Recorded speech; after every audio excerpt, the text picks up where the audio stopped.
جو طلبہ مشق فتویٰ نویسی میں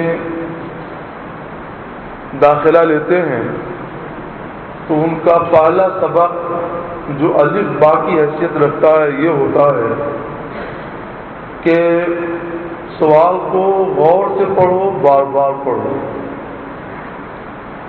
دوسرا سبق یہ ہوتا ہے کہ جس باب کا وہ مسئلہ ہے اس پورے باب کا مکمل مطالعہ کرو، ایک بار نہیں بار بار مطالعہ کرو، سرسری نظر سے نہیں غور سے مطالعہ کرو، تاکہ اس کے اندر چھپے ہوئے اسرار اور حقائق اور حکم اور مصالح ان سب تک تمہاری نظر پہنچ سکے۔ جو لوگ اس پر عمل کرتے ہیں وہ اچھے مفتی بن کر نکلتے ہیں اور میدان عمل میں جہاں جاتے ہیں کامیاب ہوتے ہیں۔ ہمارے جو بچے آج فارغ ہو رہے ہیں، فارغ ہو کر جلدی رخصت ہونے والے ہیں، وہ اگرچہ ہمارے دارالفتہ میں نہ آ سکے مگر میں مناسب سمجھتا ہوں کہ ان کو الف اور با کا یہ دو سبق جو دارالفتہ میں دیا جاتا ہے ان کو بھی پیش کر دوں، ان کے ساتھ ساتھ آپ کو بھی اس سے آگاہ رہنا چاہیے۔ یہ الف اور با بہت اہم ہے۔ جو لوگ سوال کو غور سے نہیں پڑھتے عموماً ان کے جوابات غلط ہوا کرتے ہیں، اور وقت ہوتا تو میں کئی ایک مثالیں دے کر آپ کو بات سمجھاتا، مگر یہ بھی اتنا بھی آپ کے لیے کافی ہے۔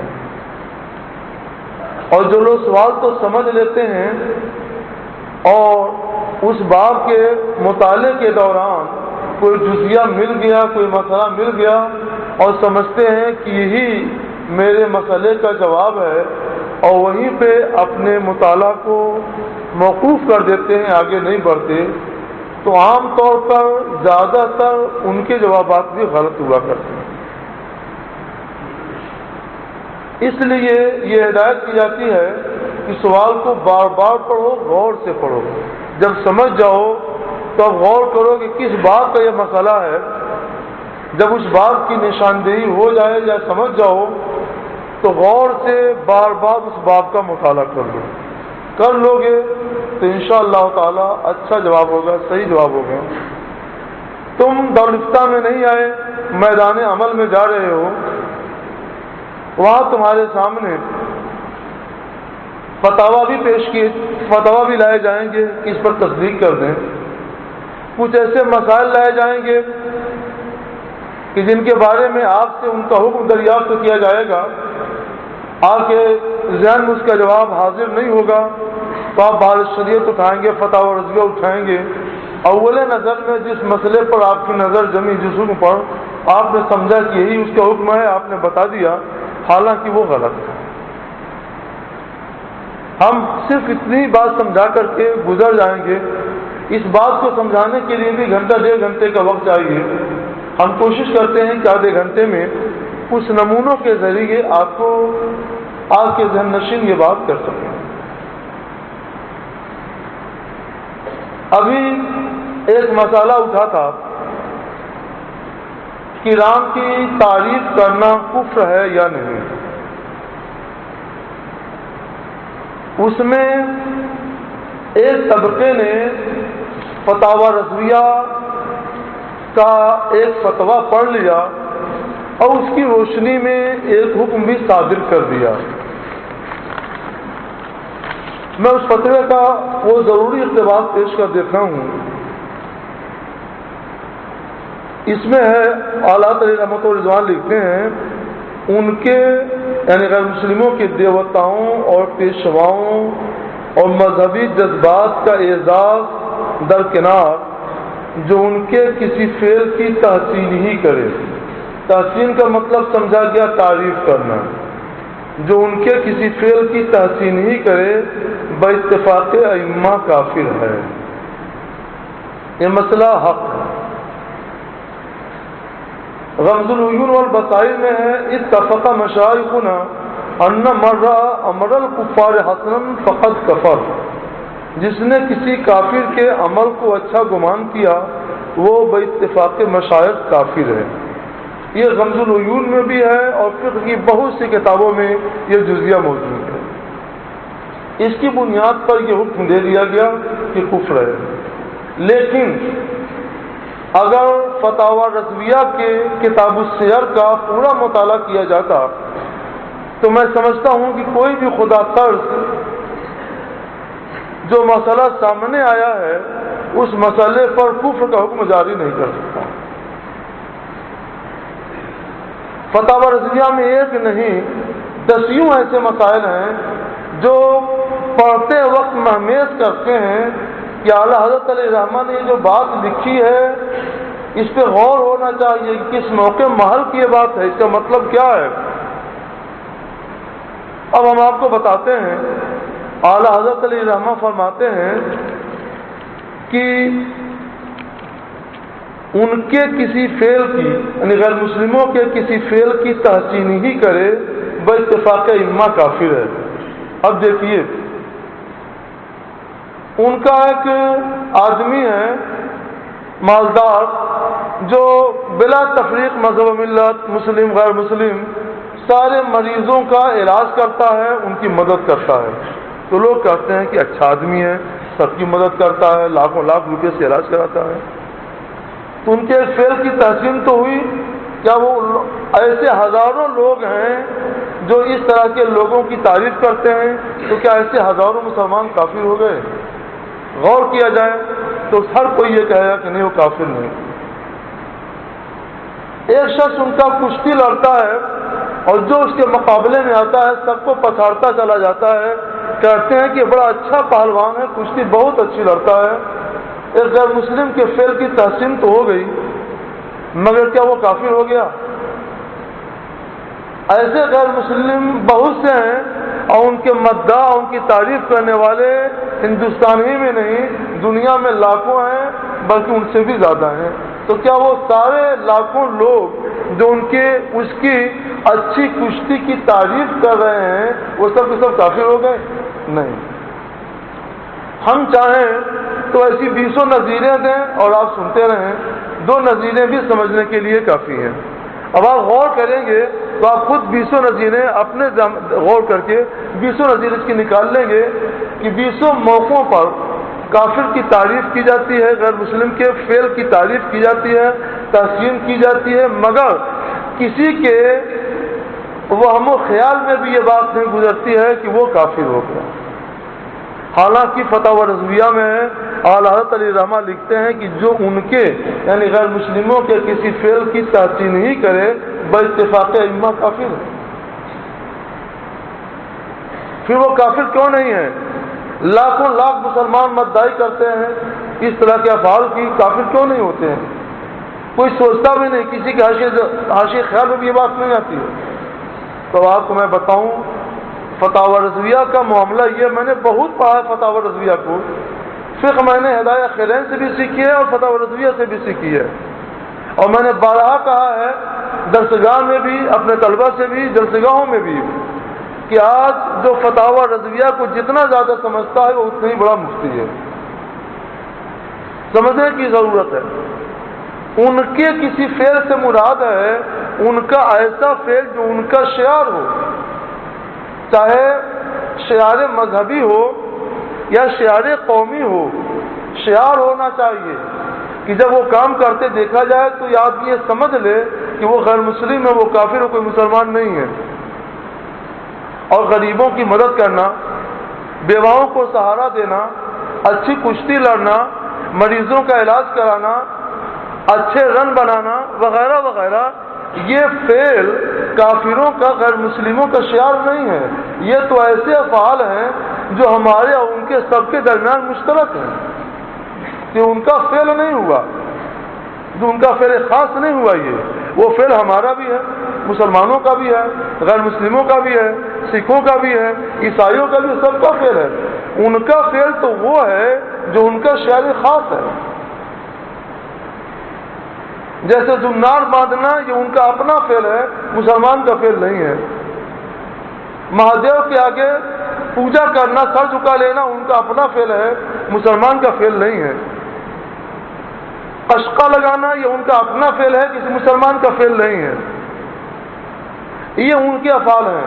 تو یہ اعلیٰ حضرت علیہ السلام جو فرما رہے ہیں، جو ان کے کسی فعل کی تحسین ہی کرے، اس سے یہ مطلب نہیں ہے کہ کھانا باورچی ہے، کوئی غیر مسلم کھانا بہت اچھا پکاتا ہے، تعریف کر دیا بہت اچھا کھانا پکا ہے، لذیذ پکا رہا ہے، اور سینکڑوں لوگوں نے کھانا کھا لیا، سب تعریف کر کے گئے اور سینکڑوں لوگ کافر ہو گئے۔ اگر اس کا مطلب یہ ہو تو آج دنیا میں کروڑوں مسلمان نکلیں گے جو کافر ہوں گے فتح و رضویہ کی اس فتوے کی وجہ سے، مگر جو صاحب عقل ہیں وہ سمجھتے ہیں کہ فتح و رضویہ کی اس فتوے کا مطلب وہ نہیں ہے، بلکہ اس کا مطلب وہ ہے جو میں عرض کر رہا ہوں۔ ان کے کسی فعل کی تحسین کریں۔ اچھا کھانا پکانا ان کا فعل خاص نہیں ہے، اچھی کشتی لڑنا ان کا فعل خاص نہیں ہے۔ اس طریقے سے اب دیکھا جائے، رام نے اگر ظلم کے خلاف لڑائی لڑی تو کیا مسلمان ظلم کے خلاف لڑائی نہیں لڑتا ہے؟ رام نے اگر سچ بولا تو کیا مسلمان سچ نہیں بولتا ہے؟ رام نے اگر دکھی اور بیواؤں وغیرہ مظلوموں کی مدد کی تو کیا مسلمان مدد نہیں کرتا ہے؟ اگر ان کی تاریخ کے مطابق کسی نے کہہ دیا کہ رام نے دکھی لوگوں کی مدد کی، رام سچے تھے، رام نے ظلم کے خلاف لڑائی لڑی، تو یہ ایسے افعال ہیں کہ یہ افعال مسلم غیر مسلم سب میں مشترک ہیں، ساری دنیا میں مشترک پائے جاتے ہیں۔ اس کو یہ کہنا کہ ان کے فعل کی تحسین ہوئی لہذا کفر ہے، باتفاق مشاہد کفر ہے، یہ صحیح نہیں ہے، یہ اچھی فکر نہیں ہے، صحیح فکر نہیں ہے۔ کم سے کم اتنا فقہ کا ایک ادنا طالب علم ہونے کے حیثیت سے کہہ سکتے ہیں کہ اس فکر کا تعلق فقہ حنیف سے اور فقہ دین سے قطعاً نہیں۔ فقہ سے ہٹ کر کسی اور چیز سے تو ہو سکتا ہے، مگر فقہ سے اس کا تعلق نہیں ہے۔ ہم نے جو کچھ کہا ہے اس کی ہم شاہد سے بھی پیش کر دیں گے۔ یہ ایک نظیر اس کی ہوئی، یہ اس لیے ہم نے کہا، ایک تشریح کی ہم نے اس لیے کیا ہے کہ اگر فتح و رضویہ کا آپ مطالعہ کریں گے تو اس میں بہت سی باتیں آپ کو ملیں گی۔ مثلا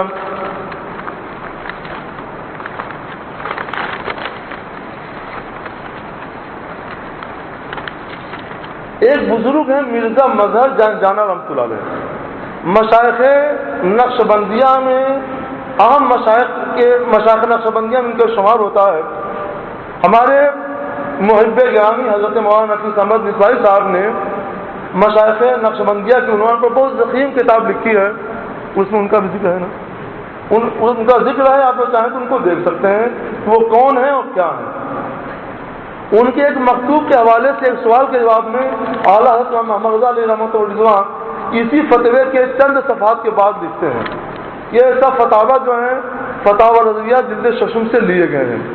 اعلیٰ علیہ رحمہ لکھتے ہیں مرزا صاحب یعنی مرزا مظہر جانا صاحب نے کسی خط کے جواب میں ایک مکتوب لکھا ہے، اس میں ہندوؤں کے دین کے محاسین کو محض بر بنائے ظن و تخمین دین سماوی گمان کرنے کی ضرور کوشش فرمائی ہے۔ کتنا ادب اس کے اندر، کوشش فرمائی ہے۔ وہ کہتے ہیں کہ ظن و تخمین کی بنیاد پر کہ ان کا دین بھی دین سماوی ہو سکتا ہے، بلکہ وہ لکھتے ہیں اللہ تعالی رحمٰن کی طرف سے نقل کرتے ہیں، بلکہ معارف و مکاشفات اور علوم نقلی و عقلی میں ان کا ید طولہ مانا ہے۔ معارف تو علوم ہوئے، مکاشفات ہم میں کوئی کہہ دے کہ اس کو مکاشفہ ہوتا ہے اور یہ اللہ کو کشف ہوتا ہے، اور مکاشفات کی بہت سا کشف بار بار کشف ہو، ان کو مکاشفات ہوتے ہیں، معارف حاصل ہوتے ہیں۔ اس میں ان کے لیے ید طولہ مانا ہے کہ اس میں ان کو مہارت تامہ ہے کہ ان کو مکاشفہ حاصل ہوتا ہے، لوگوں کے دلوں کے حال چھپے ہوئے اسرار ان کو معلوم ہو جاتے ہیں۔ آپ سوچیں یہ کتنی بڑی تعریف ہے۔ کہا وہ تعریف آپ لوگ بار بار سن چکے ہیں، ابھی میں نے بیان بھی کیا ہے، اس تعریف کو ایک طرف رکھو، اور دوسری طرف مرزا مظہر جان جانا صاحب نے جو تعریف کی ہے اور جس کے ناقل اعلیٰ حضرت امام احمد رضا علیہ رحمۃ و رضوان ہیں، اور وہ فتویٰ بھی فتح الرضویہ میں اسی فتوے کے چند صفحات کے بعد ہے۔ وہ یہ تعریف کتنی زبردست ہے کہ اس تعریف کے مقابلے میں وہ تعریف بالکل ہوا ہو جاتی ہے۔ اعلیٰ علیہ رحمہ فرماتے ہیں کہ انہوں نے لکھا ہے کہ بلکہ معارف و مکاشفات میں علوم عقلی و نقلی میں ان کا یہ طولہ معنی ہے، اور بحکم لکل امت رسول ہندوستان میں بھی بعثت انبیاء ہونا تسلیم کیا ہے، اور ان کے بزرگوں کا یعنی ہندوؤں کے بزرگوں کا مرتبہ کمال و تکمیل رکھنا لکھا ہے۔ یعنی یہ لکھا ہے کہ ہندوؤں کے جو بزرگ ہیں یہ لوگ مرتبہ کمال پر بھی تھے اور مرتبہ تکمیل پر بھی تھے۔ ایک آدمی کامل ہوتا ہے مگر اس کے اندر یہ صلاحیت نہیں ہوتی ہے ایک دوسروں کو، جو دوسرے اس کے پاس آئیں ان کو بھی کامل بنا دیں، مگر وہ لکھ رہے ہیں کہ مرتبہ کمال پر تو فائز ہی تھے، جو ان کے پاس آتا تھا ان کو بھی کامل بنا دیا کرتے تھے۔ یہ اتنی زبردست تعریف ہے کہ اس میں سے ہر تعریف کے مقابلے میں وہ تعریف بالکل ہوا ہو جاتی ہے۔ اگر وہ کفر ہے تو یہ 1000 بار کفر ہے، اگر وہ کفر ہے تو یہ 1000 بار کفر ہے، اگر وہ شرک ہے تو یہ شرک اکبر ہے۔ مگر فتاوی رضویہ صفحہ 141 صفحہ 142 چھٹی جلد آپ لوگ اٹھا کر دیکھ لیجیے کہ اعلیٰ حضرت علی رحمٰ نے ان کو کافر کہنا تو الگ بات، ان کا نام ادب کے ساتھ لیا ہے، تحریر فرمایا ہے، اس طرح کے الفاظ کہہ رہے ہیں ادب کے ساتھ، تو ان کے اوپر کفر کا اور گمراہی وغیرہ کا حکم بھی نہیں دے رہے ہیں۔ یہاں تک کہ اس کلمے کو بھی اعلیٰ علیہ رحمہ کلمہ کفر نہیں کہہ رہے ہیں۔ ایسا ہوتا ہے کہ کلمہ کفر ہوتا ہے مگر قائل کافر نہیں ہوتا، اور یہاں دونوں باتیں محفوظ ہیں۔ اعلیٰ علیہ رحمہ اس کلمے کو کفر بھی نہیں کہہ رہے ہیں۔ جب اتنی زبردست تعریف کلمہ کفر نہیں ہو سکتی ہے اور ایسے قائل کا اعلیٰ علیہ رحمۃ و رضوان ادب و احترام کے ساتھ ان کا نام لے رہے ہیں، یہ الگ بات ہے، آگے چل کر اس پر بحث بھی کی ہے، بحث کرنا حق ہے، اعلیٰ علیہ رحمۃ و رضوان کا ہر فقیہ کا حق ہے، بحث کی ہے اور اس کے خلاف بحث کی ہے، میں کفر کا فتویٰ نہیں جاری کیا ہے، اسے کلمہ کفر نہیں کہا ہے، اور قائل کا نام یعنی مرزا مظہر جان جانا رحمۃ اللہ علیہ کا نام ادب کے ساتھ لیا ہے۔ جب یہ کفر نہیں ہے، یہ کلمہ کفر نہیں ہے، تو وہ کلمہ میں کہتا ہوں کہ 1000 بار کلمہ کفر نہیں ہے۔ جو آدمی فتاوی رضویہ کے یہ 8-10 صفحات پڑھ لے گا، وہ بھی پڑھے گا اور یہ بھی پڑھے گا، تو فوراً یہ فتویٰ اس کے دماغ کو مہمیز کرے گا کہ جب اتنی زبردست تعریف کفر نہیں ہے تو اعلیٰ حضرت علی رحمٰ نے وہاں صرف تحسین کرنے کو کفر کیوں لکھ دیا؟ اب وہ مجبور ہوگا غور کرنے پر کہ اس کا مطلب یہ، اس کا مطلب کچھ اور ہے اور اس کا مطلب کچھ اور ہے۔ یہ ایک نظیر ہم نے آپ کے سامنے پیش کر دی، اس روشنی میں اگر آپ سمجھیں گے اور جب بھی آپ کے سامنے کوئی مسئلہ جاتا ہے آپ غور سے پورے باب کو پڑھیے گا تو انشاءاللہ تعالیٰ آپ کے قدم پھسلنے سے محفوظ رہے گا۔ کچھ نظیریں ہم آپ کو اور دیں گے اور فتاوی رضویہ کے اسی باب سے دیں گے، کتاب السیر سے دیں گے، تاکہ آپ ہماری بات کو اچھی طرح سمجھ سکیں۔ اس میں ایک سوال ہے فتاوی رضویہ 6 جلد میں صفحہ 114 اور 115 کی بات ہے۔ زید نے ایک کتاب تصنیف کی ہے جس کے شروع میں عربی عبارت اس طرح لکھا ہے، الہنا محمد۔ آپ سب لوگ عربی جانتے ہیں، منہاج العربیہ پڑھنے والے بھی اس کا ترجمہ کر سکتے ہیں کہ الہنا محمد کا کیا معنی ہے۔ الہنا محمد وہو معبود، یعنی ہمارا الہ محمد ہیں اور وہ معبود۔ کسی سے بھی پوچھو یہ کلمہ کفر کا ہے کہ اسلام کا، فوراً کہہ دے گا اسلام نہیں ہے، کفر ہے اور قائل کافر ہے۔ اعلیٰ علیہ رحمٰ سے سوال ہوا کہ اس میں کوئی تعویل ہے کہ نہیں اور قائل کافر ہے کہ نہیں۔ اعلیٰ علیہ رحمۃ رضوان کی نظر بڑی دقیق تھی، وہ سچے فقیہ تھے، وہ کامل فقیہ تھے، وہ ہر چیز میں اچھی طرح غور کرتے تھے۔ آج کا کوئی آدمی ہو تو وہ دیکھے گا تو یہ تو کلمہ صریح ہے، الہنا محمد، ہمارا الہ محمد، یہ تو کلمہ صریح ہے، لہذا کفر ہے، وہ کافر ہے۔ لیکن نہیں، صرف یہ نہیں دیکھا جاتا ہے کلمہ صریح ہے، بلکہ یہ بھی دیکھا جاتا ہے کلمہ صریح ہونے کے ساتھ ساتھ جو معنی آپ سمجھ رہے ہیں وہ معنی قائل کی مراد بھی ہے کہ نہیں ہے. آپ نے اس کا معنی کچھ اور سمجھا اور قائل نے اس کا معنی کچھ اور لے لیا، مراد لے لیا، تو حکم بدل جائے گا. ظاہر تو یہی تھا کلمہ کفر ہے، لیکن اس پر اعلیٰ تعلیم نے پورا فتویٰ لکھا ہے. اور جو دوسری شق لکھی ہے ہم اس دوسری شق کی تھوڑی سی وضاحت کریں گے. فرماتے ہیں کہ اسے محمد بفتح میم ہی پڑھو، لیکن محمد لفظ محمد میں دو احتمال ہیں. ایک یہ کہ قائل کی مراد لفظ محمد سے معنی عالمی ہے، یعنی جو حضور صلی اللہ علیہ وسلم کا اسم عالم ہے، اور ایک معنی لغوی ہے جس کا معنی ہے بہت زیادہ تعریف کیا ہوا، بکثرت تعریف کیا ہوا. اگر معنی عالمی مراد لے کر کوئی کہے الہنا محمد کہ ہمارے معبود محمد ہیں صلی اللہ علیہ وسلم، تو کھلا ہوا کفر ہے، کھلا ہوا شرک ہے. اور اس کا معنی لغوی مراد لے کر کوئی کہے الہنا محمد، ہمارا الہ محمد ہے، یعنی بار بار بکثرت تعریف کیا ہوا، تو بلا شبہ یہ حق ہے کیونکہ اللہ تعالیٰ کی بار بار تعریف کی جاتی ہے، نمازوں میں تعریف کی جاتی ہے، نمازوں کے باہر تعریف کی جاتی ہے، بکثرت تعریف کی جاتی ہے. تو معنی لغوی کے لحاظ سے دیکھا جائے تو اللہ عز و جل پر اس کا اطلاق سچا ہے، عین اسلام ہے، کفر نہیں ہے. اعلیٰ حضرت علیہ رحمہ فرماتے ہیں کہ جب اس کے اندر دونوں احتمال ہیں تو ایسی صورت میں قائل کو کافر نہیں کہا جائے گا جب تک یہ متعین نہ ہو جائے کہ اس کی مراد یہ نہیں بلکہ وہ. ہم آپ کو الفاظ پڑھ کر سنا دیتے ہیں. آپ لکھتے ہیں اور اگر بفتح میم ہی پڑھیں یعنی محمد اور معنی لغوی مراد لیں، یعنی ہمارا رب عز و جل بار بار بکثرت حمد کیا گیا ہے، جب بھی عند اللہ کفر نہ ہوگا، مگر اب صرف نیت کا فرق ہوگا، بہرحال ناجائز ہونے میں شبہ نہیں. اب اس کے بعد اعلیٰ تعلیٰ نے یہ لکھا ہے کہ مصنف کو توبہ چاہیے، اسے متنبع اس دوسری شق پر اور پہلی شق پر توبہ کا بھی حکم نے دیا ہے، اسے متنبع کیا جائے. اس سے زیادہ کی ضرورت نہیں، مگر یہ کہ کوئی حالت خاصہ داری ہو. کیا مطلب؟ اگر کوئی حالت خاصہ داری ہے کہ الہنا محمد کہا جائے اور دل میں یہ معنی مراد لیا جائے تو اس کا پھر کفر سے تعلق تو پھر بھی نہیں ہوگا اور توبے کا بھی حکم نہیں ہوگا اور اس کو ناجائز بھی نہیں کہا جائے گا. اب ہم یہ دیکھتے ہیں کہ خطیب نے جو بات کہی ہے وہ بات تعریف کرنے کے مقصد سے نہیں کہی ہے، بلکہ ان کی تاریخ میں جو بات تھی اس بات کو خطیب نے نقل کر دیا ہے ایک غرض صحیح کے لیے.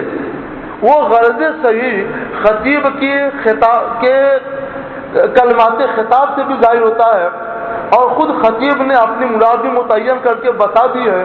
جب کلمات خطاب سے بھی ظاہر ہو رہا ہے، خطیب نے اپنی مراد بھی متعین کر دی ہے، تو اب کہاں سے کفر کا سوال پیدا ہوتا ہے؟ اور حضرت علی رحمہ کے کلام سے صاف ظاہر ہے کہ خطیب کی قائل اپنی مراد بتائے نہ بتائے، صرف احتمال ہونا کفر سے بچانے کے لیے کافی ہے. اور جہاں احتمال نہیں، آگے کا کلام متعین کر رہا ہے کہ قائل کی مراد یہ ہے اور پھر قائل کا بھی رہا کہ میری مراد یہ ہے، تو پھر کفر کا سوال کہاں سے پیدا ہوتا ہے؟ ضرورت ہے کہ فتاوی رضویہ کے پورے باب کا مطالعہ کیا جائے، غور سے مطالعہ کیا جائے، خدا ترسی کے ساتھ مطالعہ کیا جائے. ایک مثال اور سنیے صاحب. اعلیٰ حضرت علیہ رحمہ سے کشمیر کے صاحب نے 36 ہجری میں سوال کیا، اگر بعد میں کوئی کہے کہ بعد خدا کے درجہ عالم کا ہے فقط، اس کا کیا حکم ہے؟ تو یہ کہنا کہ بعد خدا کے درجہ عالم کا ہے فقط بظاہر کلمہ کفر ہے. اعلیٰ علیہ رحمہ فرماتے ہیں خلق سے اولیاء، اولیاء سے رسول اور رسولوں سے بالا ہمارا نبی، یہ ہے درجہ. اب کوئی عالم کو ہی کہا جائے کہ بعد خدا کے عالم کا درجہ ہے فقط، تو وہ قرآن پاک کی کئی آیتوں کا انکار کرتا ہے، اجماع امت کا انکار کرتا ہے. ایسی صورت میں یہ کفر ہی ہونا چاہیے. مگر یہ ہے کمال فقہ اعلیٰ حضرت علیہ رحمۃ اللہ کا کہ آپ نے یہاں بھی کفر کا فتویٰ نہیں دیا. آپ فرماتے ہیں کہ یہاں بھی احتمال ہے. عالم سے مراد اگر معنی عرفی لیا جائے کہ عالم بولتے ہیں اور مراد لیتے ہیں مولانا صاحب مولوی صاحب، اگر یہ عالم مراد لیں، معذرت ہے میں آپ ادھر کھڑا ہوں،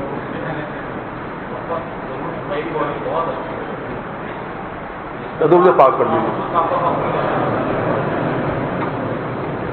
آپ کا فتویٰ پیش کرتے ہیں اس میں تربیت اقصا والا کبھی اس کی بھی وضاحت کر دیجیے۔ اچھی بات، وقت تھوڑا پڑے گا۔ ہاں، تو اعلیٰ علی رحمہ فرماتے ہیں کہ ہمارے عرف میں عالم کا لفظ جب بولا جاتا ہے تو ہی مولوی اور مولانا صاحبان مراد ہوتے ہیں۔ تو اگر عالم کے لفظ سے قائل کی مراد یہی عرفی معنی ہے تو یہ کفر ہوگا، مگر عالم کا اطلاق مطلق عالم پر بھی ہوتا ہے، اور مطلق عالم کا فرد کامل انبیاء کرام ہیں، بالخصوص سید الانبیاء افضل المرسلین جناب محمد الرسول اللہ صلی اللہ علیہ وسلم ہے۔ تو اگر اس کی مراد مطلق عالم ہو جس کے فرد کامل رسول گرامی وقار صلی اللہ علیہ وسلم ہے، جس کے فرد کامل انبیاء کرام و مرسلین اعظام علیہ السلام ہے، تو یہ تو عین اسلام ہے، واقعہ کے مطابق یہ کفر کیوں ہوگا؟ اور جب دونوں احتمال ہے اور قائل مراد معلوم نہیں ہے تو ہم سے مسلمانی کہہ کے کافر نہیں کر سکتے۔ ملائیے، ہم عبادت کر کے سناتے ہیں حضرت علی رحمہ کی۔ سائل کہتا ہے اگر بعض میں کوئی کہے کہ بعض خدا کے درجہ عالم کا ہے فقط، اس کا کیا حکم ہے؟ جواب میں حضرت علی رحمہ فرماتے ہیں اگر اس نے عالم سے مراد یہی عرفی علماء لیے جنہیں مولوی صاحب کہتے ہیں تو یہ کلمہ کفر ہوگا کہ اس میں انبیاء علیہ السلام پر علماء کی تفضیل لازم آتی ہے، اور اگر مطلق عالم مراد لیا کہ انبیاء علیہ السلام کو بھی شامل ہے، عام عالم سے اعلیٰ و عالم تو وہی، عام عالم سے اعلیٰ و عالم تو وہی ہے تو ضرور حق ہے، اور جب بات محتمل ہے تو قائل پر کوئی حکم نہیں ہو سکتا جب تک کہ اس کے قرائن کلام سے متعین نہ ہوتا۔ قرائن کلام سے متعین ہوگا تو بھی مان لے لیا جائے گا، مگر جہاں کی بات ہو رہی ہے وہاں قرائن بھی یہی شہادت دے رہے ہیں، قائل کا اظہار بھی وہی شہادت دے رہا ہے، وہاں پہ کفر ہونے کا کیا سوال ہے؟ یہ فتاوی پڑھنے کے تھے، یہ نہیں تھا کہ ایک لفظ تحسین کا دیکھ لیا اور سمجھ لیا کہ اس کا معنی ہے تعریف کرنا۔ عربی زبان میں تعریف کرنے کے لیے تحسین کا لفظ نہیں آتا ہے، کوئی اور لفظ آتا ہے، لیکن ہم مان لیتے ہیں چلیے اس کا معنی تحسین کا تعریف کرنا ہی ہے، تو بھی اس کا مطلب ہرگز وہ نہیں ہے، مطلب وہ ہے جو میں نے بیان کیا ہے۔